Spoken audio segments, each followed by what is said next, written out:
ज्यावेळी आपलीच माणसे आपल्याला समजून घेत नाही त्यावेळी फारच त्रास व दुःख होते. त्यात पण आपण स्वतःला समजवायचं की जैसे ऋतू काळ बदलतात तशीच परिस्थितीनुसार माणसंही बदलतील, समजून घेतील, चांगले दिवससुद्धा येतील. कारण आपली हीच माणसे त्यांच्या नुसत्या असण्यासुद्धा आपल्यासाठी जीवनात पुढे जाण्यासाठी भक्कम आधार मिळतो.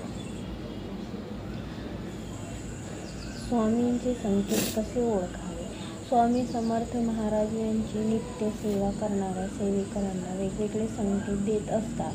ते संकेत असे आहेत. स्वामींचा फोटो किंवा मूर्ती पुढे बसून सेवा करत असाल तेव्हा अचानक जर आपल्याला सुगंधी वास येतो आणि मन प्रसन्न होते असेल तर स्वामी समर्थ महाराज आपल्या सेवेने प्रसन्न झाले आहेत. रात्री स्वामी समर्थ महाराज स्वप्नांमध्ये आले तर हा खूप शुभ संकेत आहे. स्वामी समोर दिवा पेटवतो तेव्हा दिव्यातली ज्योत वरच्या दिशेने सरळ रेषेत वाढत जात असेल तर स्वामी आपल्या आजूबाजूला वावरत आहे. ज्यावेळी आपण माळेचा जप करत असतो त्यावेळी अचानक शरीरात व रोमार होत असतील तर सुखद अनुभूती होत असेल तर समजावे की स्वामी तुमच्या जवळ आहे.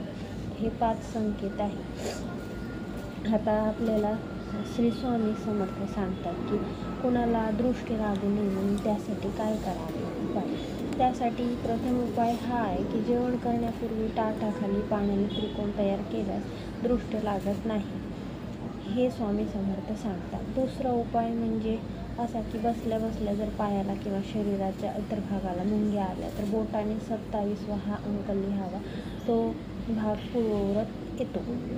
तिसरा म्हणजे देवाला नैवेद्य ठेवताना अगोदर दीप प्रज्वलित करून ठेवल्यास काहीही कमी पडत नाही. आपल्या जीवनात जे काही कमी असेल ना ते कधीच कमी पडत नाही. चौथा उपाय म्हणजे मोठ्या जीवनाच्या वेळी मिष्टान असलेल्या भांड्यात एका बाजूला कोळसा ठेवावा, त्यावरती कपड्याने झाकावे. असं केल्याने मिष्टान कमी पडत नाही, तुमच्या घरात कुठल्याच प्रकारची कमतरता येणार नाही. आणि 5वा म्हणजे जर तुम्हाला तुमचे जीवन चांगले बनवायचे असेल तर श्री स्वामी समर्थ यांची सेवा हे करणं जरुरी आहे.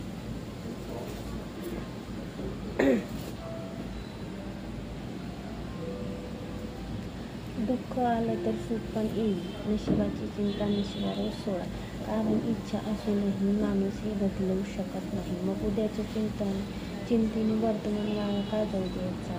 तुम्हाला देवाकडून काही मागायचं असेल तर नेहमी तुमच्या आईचे स्वप्न पूर्ण व्हावे अशी प्रार्थना करा. तुम्ही आपोआप समर्थ करू शकाल. माझे नाव श्री स्वामी समर्थ यांचे नाव तुझ्या ओठावर असताना तू घाबरतोस कशाला. कोणतेही कारण असू दे तू घाबरू नको. स्वतःवर आणि आमच्यावर विश्वास ठेव, सगळे चांगले होईल.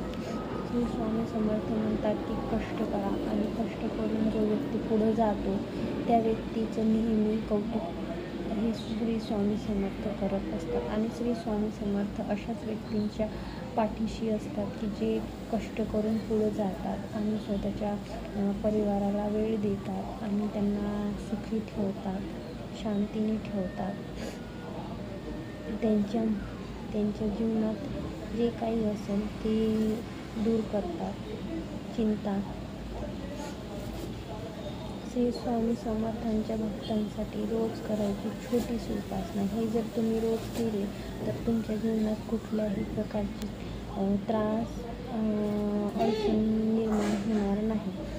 तर पहिला उपाय हा आहे की रोज सकाळी उठल्यानंतर आपण आंघोळ केली ना की पहिले मनपूर्वक श्री स्वामी समर्थ यांचं नामस्मरण करायचे. आपल्या मनामध्ये 111 वेळा किंवा 11 वेळा असा जरी जप केला ना तुम्ही तरी तुमच्या मनाला शांतता ही निर्माण होते.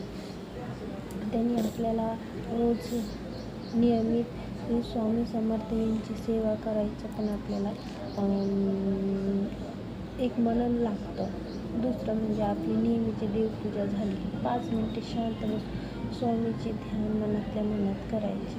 जसं मी आता सांगितलं ना की नामस्मरण करायचं, तसंच शांत 5 मिनिट नाही का असं बसून राहायचं आणि चित्त मनाने स्वामी समर्थ यांचं नाव घ्यायचं मनातलं मनात. तिसरं म्हणजे स्वामींचा महत्त्वाचा ग्रंथ आणि स्वामींच्या अवतार लीला कथन करणारा आद्य ग्रंथ गुरु लीलामृत या ग्रंथाचा पूर्व पश्चिम आसन चटईवर बसून एक अध्याय शांतपणे वाचावा व मनन करावे. त्याने तुमचं मन शांत आणि प्रफुल्लित होते. आणि चौथं म्हणजे सकाळी नेहमी नोकरी व्यवसायाच्या गडबडीत संपूर्ण एक अध्याय वाचणे शक्य नसल्यास गुरु लीलामृतांची 11 श्लोक पठण केले तरी स्वामींची मोठी सेवा होईल. मनपूर्वक तुम्ही जर ते केलं तर तुमच्या इच्छा आकांक्षा पूर्ण होतील हे स्वामी सांगतात. जर हे उपाय तुम्ही दररोज आपल्या नियमित केले तर तुमच्या रोजच्या ज्या अडचणी असतील त्या दूर होऊन जातील. श्री स्वामी समर्थ सांगतात की जो व्यक्ती रोज उठून सकाळी उठून रोज प्रार्थना स्वामींचं मनन चिंतन करतात त्यांच्या घरात कुठल्याही प्रकारची हानी येत नाही आणि त्याच्या घरामध्ये सुख शांतीही लागते.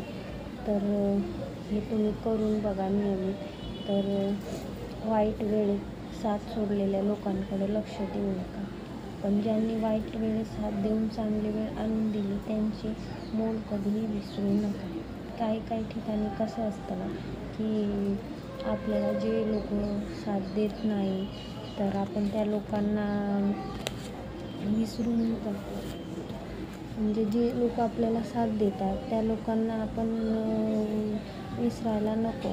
त्यांना आपण उलट त्यांचं धन्यवाद केलं पाहिजे.